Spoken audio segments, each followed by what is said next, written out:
오늘 본문을 이해하기 위해서 우리가 한 번 더 이 상황을 나눠보자면 현재의 상황은 로마가 통치하고 있는 시대입니다. 이 시대에는 종이라는 개념이 있어서 주인과 종의 관계가 있어서 그러한 신분, 계급 차이가 있었기 때문에 우리가 똑같은 사람이지만 당시에는 사람 중에서도 등급이 나누어져 있고 종의 계급에 있는 사람은 그 이상에 있는 계급의 사람들에게 무시를 받고 또 할 수 있는 권리가 없었습니다. 그것이 바로 이때 당시에 종의 신분을 가진 사람들입니다. 이 복음이 전해졌을 때에도 당시 시대적인 상황에는 여전히 이러한 계급이 있었던 사회였는데 빌레몬도 이 복음의 말씀을 들었을 때에 그 시대적 상황 안에 있었기 때문에 자신 역시도 이 종에 대하여서 다루고 있었고, 오늘 본문에서는 그 오네시모라고 하는 자신의 종이 사도 바울을 만남으로 인하여서 오늘 이 정황이 정확하게 알려져 있지는 않지만은 감옥 안에서 오네시모와 또 바울이 만나게 된 것 같습니다.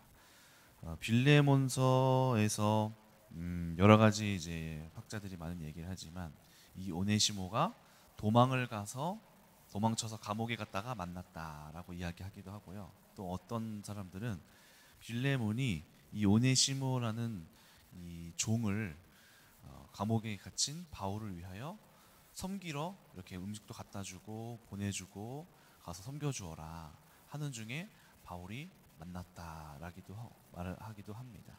어찌됐든 간에 이 오네시모는 종의 신분을 가진 사람이었고 복음을 알지 못하던 사람이었습니다. 그런데 사도 바울을 만나게 됐고 복음을 들었고 사도 바울이 이 노예였고 종이었던 이 오네시모를 예수 그리스도의 한 가족으로 복음을 전하게 되면서 그의 주인이었던 그리고 복음의 동역자였던 빌레몬에게 더 이상 오네시모를 종으로 여기지 말고 그리스도 안에 형제와 그리스도의 귀한 가족으로서 너희가 이전에 가졌던 그 인식 속에서 대하지 말고 그것을 넘어서서 동등한 마치 바울을 대하듯이 이 오네시모를 대하여라 라고 명령하게 되는, 어쩌면 당시 이 상황에서는 너무나도 말이 안 되고 괴역적인 이런 권면을 하게 되는 상황인 것입니다. 노예가 된 데에는 여러 가지 이유가 있었겠지만 오네시모는 그 중에 하나는 빚을 지면 그 빚을 다 갚지 못했을 때 그 사람의 노예가 되어지기도 한다고 합니다. 어쩌면 지금 오늘 본문 상황을 봤을 때 18절을 보니까 빚진 것이 있으면 계산하라 라고 말한 것을 봤을 때 이 오네시모는 빌레몬에게 큰 빚을 졌는지도 모르겠습니다. 어쨌든 현재 이 상황을 다시 정리하자면 이 바울은 당시에 어쩌면은 지금 이 상황이 사장과 직원의 위치에 있는데 바울이 사장이랑 동급으로 직원을 여기라 라고 말하는 것과 같은, 내가 편하게 이 사람을 막 다루고 내 밑에 있던 사람이 나랑 동등된 위치가 되어서 하게 된다라는, 관계가 맺어지게 된다라는 이런 위치가 되었을 때 아마 이 빌레몬은 이런 바울의 권면을 쉽게 이해하지도 못할 뿐더러 쉽게 받아들이지도 못했을지도 모릅니다. 그러나 이 복음이 주는 능력은 우리가 갖고 있는 시대적인 그 상황에서 잘못된 그 시대 정신이 있다면 그런 것들을 하나씩 타파해가고 또 개혁해가고 또 갱신해 나가는 이런 복음의 모습이 또 보여지기도 합니다. 오늘 우리가 함께 먼저 묵상할 것은 오늘 본문은 아니지만 6절을 한번 같이 보겠습니다. 6절. 이로써 너의 믿음의 교제가 우리 가운데 있는 선을 알게 하고 그리스도께 이르도록 역사하느니라. 이렇게 얘기하고 있습니다. 너희의 믿음의 교제가 우리 가운데 있는 선을 알게 하고 그리스도께 이르도록 역사하느니라. 바울이 빌레몬을 향하여서 이 본문을 다시 해석하자면 이렇게 얘기합니다. 너희의 믿음의 교제가 일어나야 하는데 너는 오네시모와 믿음의 교제를 새로 시작해야 되는데 그것은 우리가 배운 그 선한 지식으로 인하여 그 교제를 해야 할 것이고 그것은 그리스도를 향하여 역사하게 되는 일이다. 이렇게 해석할 수 있습니다. 다시 말하면 바울이 빌레몬을 향하여서 너는 앞으로 새로운 믿음의 교제를 시작해야 된다. 과거에 로마가 주었던 종과 주인으로서의 교제가 아니라 동등된 형제로서의 관계를 해야 되는데 그것은 네가 들었던 선한 그 복음의 지식으로 그 들었던 것을 바탕으로 해야 한다. 그리고 그것은 곧 그리스도를 향하여 역사하게 되는 놀라운 사건이 될 것이다 라고 말하는 것이 오늘 6절의 말씀입니다. 오네시모와 빌레몬이 회복해야 되고 이전에 과거에 매여 있었던 상황으로부터 갱신해야 할 새로운 관계는 우리가 들었던 믿음의 지식으로 실현되어져야 할 다시 봐야 할 복음의 능력으로 새롭게 갱신되어야 할 관계가 되어진다라고 이야기하고 있습니다. 그렇습니다. 그래서 우리는 우리가 들었던 많은 설교들, 그동안 우리가 얼마나 많은 설교를 들었습니까? 새벽 예배도 나와서 듣고 수요 예배 때 듣고 금요 예배 때 듣고 주일날 듣고 전도지도자교 주일날 온통 들었던 이 복음, 성경이 말하고 있는 이 영적 지식이 단순히 우리가 듣고 나만 흡족하게 누리고 귀만 즐겁고 우리의 머리만 풍부해지는 지식이 되는 게 아니라 이 선한 지식은 반드시 결과를 가져와야 하고 그것은 오늘 본문에서는 빌레몬에게 있어서는 관계적인 새로운 갱신과 도전을 요구하고 있었습니다. 근데 중요한 것은 뭐냐면은 바로 그것이 바로 6절 후반부에 그리스도께 이르도록 하게 하는 일이라고 말하고 있는 것입니다. 여기서 이제 그리스도께 다다르도록 한다라는 이 단어가 에이스 크리스톤, 그리스도를 향한다. 너희의 그 선한 지식을 바탕으로 이 과거에 있었던 종과 주인의 관계를 벗어버리고 동등된 위치로 이 새롭게 갱신하게 믿음의 교제를 하게 되는 이것이 바로 너를 그리스도께 향하여 이르도록 만드는 그 사건을 하여라 라고 말하고 있는 것입니다. 바로 이 복음은 끊임없이 우리를 갱신할 뿐더러 우리만 갱신되어지는 게 아니라 이 일의 방향과 목표가 있다는 것이죠. 우리가 복음을 순종하고 복음을 받아들이고 우리 삶에서 이 복음이 실현되게 되는 이 일은 오늘 본문에서 뭐라고 얘기하냐면 6절에서 그리스도께 이르도록 하게 하는 그 일이라고 이야기하고 있습니다. 그리스도께 미치도록 하게 한다. 그리스도께 다다르도록 하게 한다. 라는 이 말은 두 가지 의미를 갖는데요. 첫 번째는 이 빌레몬이 오네시모를 받아들이는 그 행위는 그리스도를 위하는 일이다. 당신의 순종과 당신의 그 오네시모를 받아들이는 그 일이 바로 그리스도를 위한 일이고 그리스도의 영광을 나타내게 되는 중요한 일이라고 이야기합니다.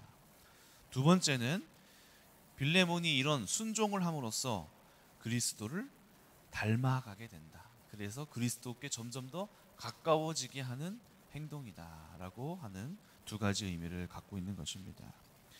그렇습니다. 그래서 우리는 복음에 어찌하여서 이 바울이 빌레몬을 향하여서 이 말도 안 되는 지금까지 우리가 갖고 있었던 고정관념을 깨트리는 이거를 왜 해야 해요? 종을 하나 잃어버리고 이 사람이 나랑 동등된 위치를 갖게 된다는 이거를 내가 왜 해야 되지? 그러나 사도 바울이 요구하는 것은 그렇게 이 복음의 말씀을 따르게 됨으로 인하여서 그것이 하나님께 영광이 되며, 두 번째는 빌레몬이 그리스도를 닮아가는 모습을 갖게 된다라고 이야기하고 있는 것입니다. 그래서 우리는 우리 교회 안에서도 하나님의 말씀이 끊임없이 우리가 갖고 있는 생각을 깨트리고 우리에게 자꾸 도전을 합니다. 그리고 우리에게 관계적인 부분에 있어서 회복을 명령하고 십자가의 죽음을 요구하고 요청하고, 되지 않는 옛날 성격 같았으면 박차고 일어나고 못 견디고 일어날 그런 상황에서 끊임없이 복음을 들으면 들을수록 끊임없이 할 수 없는 그것들을 자꾸만 요구받고 고민하게 되고 나를 죽이는 싸움을 하게 되는 것입니다. 오늘 빌레몬도 아마 동일한 이 믿음의 도전을 받았을 것입니다. 과거에 있었던 이 오네시모가 어찌됐든 간에 이 노예로서 자신에게 있었던 그 인식을 깨트리는 과정, 나보다 낮았던 사람을 높이게 되는 그 싸움, 그것이 어찌 쉬운 일이 될 수 있었을까요? 그것은 아마 빌레몬에게 굉장한 복음의 요구였고, 이 복음이 이루어지기 위한 중요한 사건이기도 한 것입니다. 그러나 바로 빌레몬이 바울의 요구를 듣고 마음을 열고 복음에 순종하는 일을 하게 될 때 놀라운 잔치가 벌어지게 되는 것이죠. 바로 그로 인하여서 이 복음의 능력이 비로소 이 땅 가운데 실현되게 되는 것입니다. 우리의 죄의 투성이었던 이 육신이 그 한순간만큼이라도 거룩하신 예수님의 모습을 본받고 닮아가게 되는 놀라운 축복의 순간이 되는 것이죠. 우리를 먼저 품어주시고 우리를 인도하신 예수 그리스도께 한 걸음 더 가까이 가서 그분의 모습을 우리 마음 가운데에 작게나마 조금이나마 닮아가게 되고 품게 되는 순간이 바로 우리가 우리 자신을 죽이고 하나님 앞에 우리를 드리는 그런 순간인 것입니다. 그래서 복음의 목적은 두 가지입니다. 복음이 우리로 하여금 요구하게 될 때 이루어지게 되는 것은 하나님께는 영광이요 나에게는 그리스도의 모습으로 성화되어져 가는 것, 이것이 복음의 실천이 우리를 향해 제시하고 명령하는 목적입니다. 그래서 우리는 여러 가지 한번 성경의 인물들을 한번 돌아와 보시면 베드로, 바울, 요한, 다윗, 그런 사람들의 모습을 보면서 흠모하게 되는 이유가 뭘까요? 바로 그들이 하나님 앞에 무수한 영광을 올려드렸고 그들의 삶 속에서 하나님의 명예를 지켜드리는 일들이 있었기 때문에 우리가 그들을 존경하고 좋게 보는 것이 아닐까요? 또 그들을 보면서 우리가 배울 수 있는 이유는 뭘까요? 바로 그 사람들에게서 예수님의 모습을 보았기 때문이죠.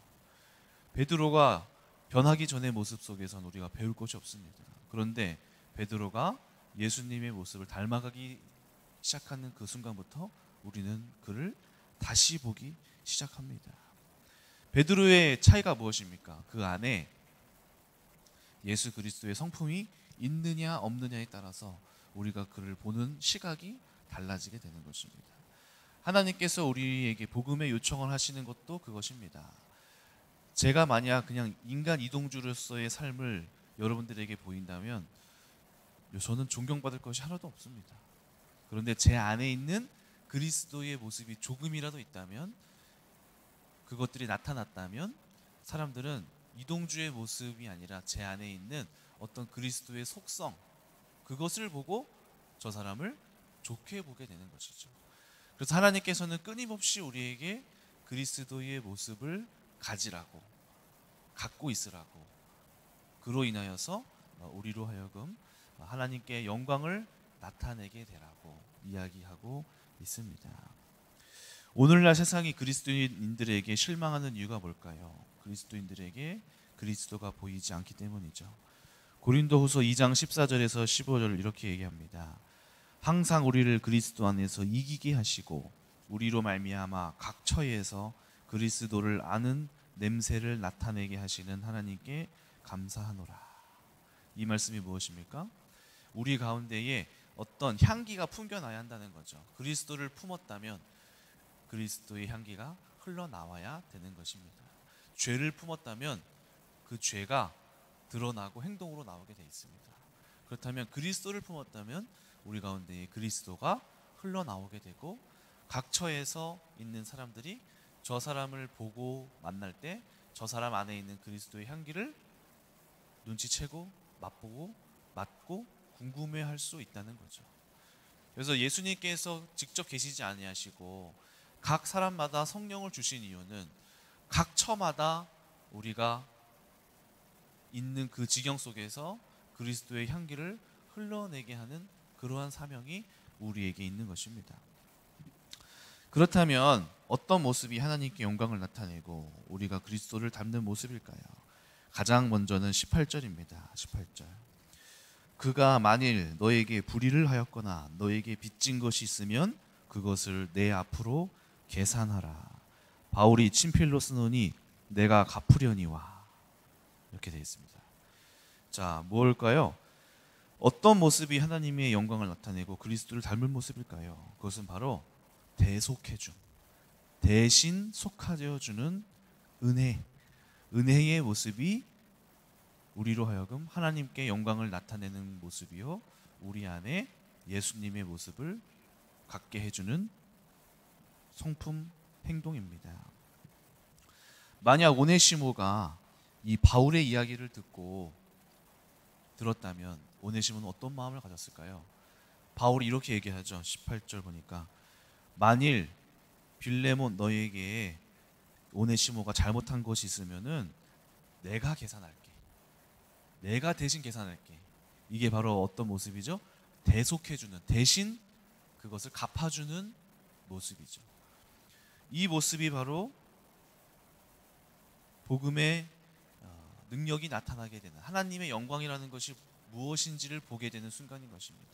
오네시모는 바울의 이 모습을 보았을 때 어째서 나랑 아무런 관련도 없는 저 바울이 나를 대신해서 나의 빚까지 갚아주고 있는가 라고 이 놀라운 모습을 목격하고 아마 감격했을 것입니다.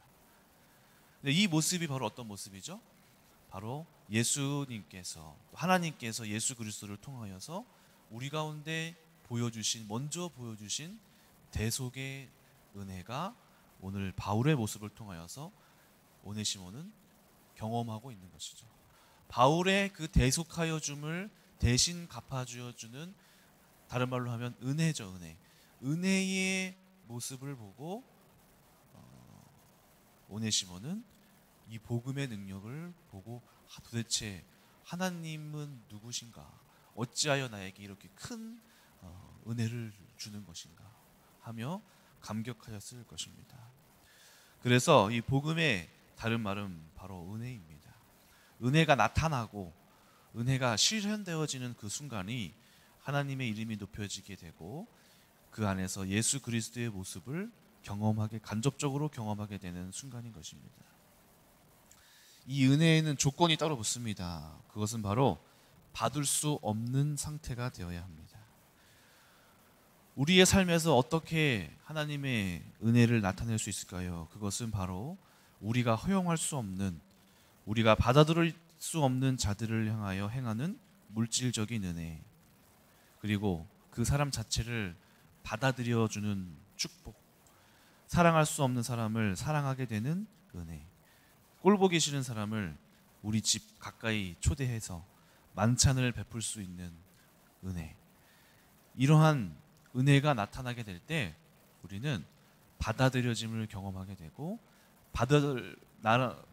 자격 없는 존재가 받아들여지게 되는 놀라운 이 구속의 은혜를 간접적으로 경험하게 되는 것입니다. 그래서 우리가 보여야 할 것이 바로 자격 없는 그 대상을 향하여 받아들일 수 있는 은혜, 베풀어 주시는 은혜가 이 땅 가운데 우리를 통하여서 펼쳐지게 될 때 그 모습 속에서 하나님의 영광이 나타나게 되고 그리스도의 대속을 간접적으로 이 사람들이 경험하게 되는 순간을 보게 될 것입니다. 빅토르 위고가 쓴 레미제라블, 우리나라에서는 장발장이죠. 장발장에 대해서 이런 부분이 나옵니다. 장발장이 감옥에서 탈옥한 후에 배고픔을 안고 성당의 문을 거칠게 두드립니다. 쾅쾅쾅쾅, 문 좀 열어주세요. 도와주세요. 그러자 그 안에 있었던 주교가 나오죠. 신부님이 나오죠. 그 장발장은 어깨에 배낭을 메고 한 손에는 지팡이를 들고 있었고 그의 두 눈은 너무나 거칠고 표정은 난폭했습니다. 누가 만나더라도 이 사람을 가까이 하고 싶지 않은 모습이었습니다. 장발장이 이렇게 말했습니다. 나를 도와주시고 나를 먹이고 나를 재워주십시오. 이것밖에 안 되지만 너무 도움이 필요합니다. 그러자 이 신부는 장발장을 받아주어 밥을 주고 잠자리를 내줬습니다. 그리고 돈을 받지 않았습니다. 그런데 이 장발장은 그 교회에 있는 은그릇을 훔쳐서 새벽에 도망가게 됩니다. 이 은그릇을 팔아서 돈을 마련하고자 한 것이죠. 그런데 얼마 가지 않아서 이 장발장은 헌병들에게 다시 잡혀옵니다. 헌병이 교회에 있는 신부를 향하여서 말합니다. 이거 물건 교회 물건 맞죠? 이 사람이 훔쳐간 거 맞죠? 얘가 훔쳐간 거죠. 그런데 이 신부가 장발장을 한참 바라보면서 말했습니다. 아, 당신이군요. 내가 당신에게 은초대도 주지 않았나요? 다른 것도 마찬가지로 은제품이니까 200프랑은 더 받을 수 있을 것이에요. 왜 이건 안 가져갔었어요? 그러자 이 헌병들은 둘이 아는 사람입니까? 저는 도둑인 줄 알았습니다. 라고 말하면서 의심을 품었지만 신부가 그렇게 말하는 바람에 풀어주게 됩니다. 장발장은 여기에서 은혜라는 것을 경험합니다. 은혜. 받을 수 없는 자격을 갖춘 죄를 저지른 그 사람이 에게 주어지는 긍휼과 은혜. 그래서 그는 새로운 사람으로 출발하게 되는 강력한 경험을 받게 되는 것이죠. 그는 이곳에서 하나님의 대속을 경험하게 되는 것입니다. 두 번째, 우리가 어떤 모습을 가져야 할까요? 그것은 21절 순종함입니다. 한번 볼까요? 나는 네가 순종할 것을 확신함으로 너에게 썼노니 너는 내가 말한 것보다 더 행할 줄 아노라. 그리스도인들에게 나타나야 할 정말 중요한 그리스도인의 모습은 바로 순종하는 것입니다. 순종. 교회 안에 순종하는 모습이 보여지게 될 때 우리는 그 안에서 예수 그리스도의 성품을 보게 됩니다. 순종은 우리가 할 수 있는 최고의 실행력입니다. 믿음의 역사는 모두 순종을 통해 이루어졌습니다. 왜냐하면 순종을 한다는 것은 나의 생각과 나의 사고를 누르고 믿겨지지 않는 그 믿음의 세계를 향하여 내가 그 행동을 하겠다고 하는 표현이기 때문입니다. 아무리 복음에 맞는 말을 들으면서 그렇지 맞지 할지라도 순종하지 않는다면 그 믿음은 허공으로 사라져버리게 됩니다. 그것이 바로 야고보서의 말씀이죠. 믿음이 역사가 일어나기를 원한다면 복음에 순종할 줄 알아야 합니다. 순종에 하나님의 능력이 나타나게 되는 이유는 무엇입니까? 인간의 내면 안에 있는 뿌리 깊은 본성은 바로 하나님께 불순종하도록 만들어져 있습니다. 그래서 우리의 생각대로 하다 보면 불순종의 결과를 낳게 됩니다. 한번 우리의 삶을 돌아보십시오. 우리가 후회되는 순간이 어떤 순간이죠? 내가 하나님의 뜻에 순종하기만 했더라면, 내가 기도하라 하셨을 때 순종했더라면, 아버지께서 나의 마음에 주셨던 그 마음을 내가 순종했더라면, 주님께서 말씀하셨던, 귀 기울여 나에게 말씀하셨던 그 사람을 품었더라면, 그때 그렇게 말하지 말고 전도사님께서, 목사님께서, 사모님께서 말씀하셨던 그 말씀에 순종했더라면, 이번 주 설교 강단에 나타난 그 말씀을 순종했더라면, 우리가 후회되는 순간들은 전부 순종하지 못했던 순간이 아닙니까? 결국 불순종은 하나님의 일을 하지 못하게 만드는 것이고, 순종함이 하나님의 역사를 이루어내는 것입니다. 한번 보십시오. 결과 불순종했을 때 하나님의 역사가 일어났나요? 여러분들의 생각대로 했을 때 하나님의 역사가 나타났나요? 나의 욕망은 채워졌을지언정 하나님의 역사는 이루어지지 않는 것입니다. 어쩌면 순종은 언제나 늘 우리에게 할 수 없는 것들이 요구되어집니다. 그래서 순종인 것이죠. 그래서 순종이고, 그렇기 때문에 그 과정이 있어야만이 믿음의 역사가 일어나게 되는 것입니다. 예수님께서 하나님 아버지께 철저한 순종을 들이셨음을 보아야 합니다. 그는 십자가를 지고 싶지 않으셨습니다. 할 수만 있다면 이 잔을 내게서 피하소서 하는 것이 예수님의 한편에 있는 마음이었습니다. 그러나 그는 아버지께 순종하였습니다. 자신을 죽이는 순종을 하게 된 것이죠. 그리고 결국 그 순종, 그 최고의 순종이 최고의 역사를 만들어낸 것이죠. 우리가 그 순종의 결과인 것입니다. 예수님의 순종이 놀라운 믿음의 결정적인 하나님의 역사를 만들어내게 된 것입니다. 교회 안에 순종의 능력이 없다면 교회 안에는 질서가 파괴되고 자기 주장 투성이가 됩니다. 하나님의 역사는 사라집니다. 그래서 우리 안에 있는 상위 사역자들과 또 하나님의 말씀 앞에 우리는 순종함을 보여야 할 것입니다. 그것은 우리가 순종하지 못하는 이유는 누군가에게 순종한다라고 생각하기 때문입니다. 저 사람한테 순종한다라고 생각하기 때문에 순종할 수 없는 겁니다. 그러나 우리는 사람에게 순종하는 것이 아니라 말씀에 순종하고 있는 것이죠. 말씀에. 그래서 우리는 순종함에 있어서 사람을 가려가면서 내가 원하는 사람한테는 내가 존경하고, 내가 저 사람 말씀 신뢰할 만해, 저 사람 말에는 순종하고, 이 사람 말에는 나보다 못하니까 순종하지 않아가 아니라 그 가운데에 있는, 그 뒤 너머에 있는 하나님의 말씀 앞에 순종함을 보여야 할 것입니다. 말씀을 정리합니다. 오늘 본문의 말씀을 통하여서 두 가지가 나왔는데요. 그것은 바로 대속하게 됨, 그리고 순종함. 우리 교회 안에 있는 이 대속하여 주는, 서로가 서로를 구속해주고 덮어주고 이해해주고 넘어갈 수 있는 놀라운 이 은혜의 모습과 하나님의 말씀 앞에 모든 성도님들이 하나님의 말씀이라면 고개를 숙이고 아멘으로 화답하게 되는 이 순종의 모습이 교회 안에서 보여질 이 모습들이 우리 가운데 충만하다면, 이 모습이야말로 하나님의 역사를 이루어내는 아름다운 모습이요, 하나님의 영광이 되는 모습이요, 세상은 감히 이해할 수 없는, 어떻게 저런 사람들이 이 말씀 앞에 저렇게 순종하게 하는가, 자신의 욕망을 버리고 어째서 저 사람들은 저렇게까지 순종하는가, 저 사람을 어떻게 받아들일 수 있는가 라면서 질문하게 되고 놀라게 되는 역사가 바로 대속하고 순종하는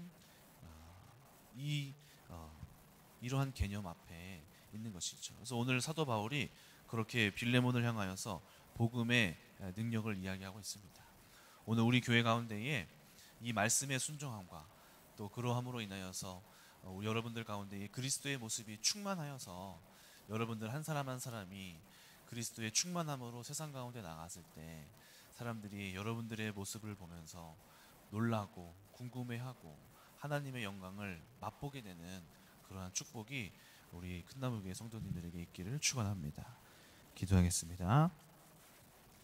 사랑과 은혜가 많으신 하나님, 오늘 빌레몬에게 바울이 너무나 힘든 요구를 하였습니다. 자신을 속이고 재산을 탈취한 오네시모를 받아들이라고 이야기하였고, 구속하라고 이야기하였고, 기꺼이 순종할 줄로 믿는다라고 이야기합니다. 이러한 모습들이 바로 하나님의 복음의 능력이 나타나는 놀라운 역사의 순간인 것으로 믿습니다. 오늘 우리 교회 성도님들에게 복음의 능력이 넘쳐나게 하여 주시어서 우리 성도님들을 만날 때마다 은혜가 넘치게 해 주시고, 또 우리 성도님들을 만날 때마다 말씀의 도에, 복음의 도에 기꺼이 순종할 수 있는 모습이 차고 넘쳐서 우리 성도님들을 보았을 때에 저 사람 안에 있는 그리스도를 크게 경험하고 그 안에 있는 그리스도의 향기를 깊게 맡고 깨달을 수 있는 그러한 귀한 예수님을 닮은 성도님들로 한 사람 한 사람을 세워 주시옵소서. 감사드리며 살아계신 우리 주 예수님의 이름으로 기도드립니다.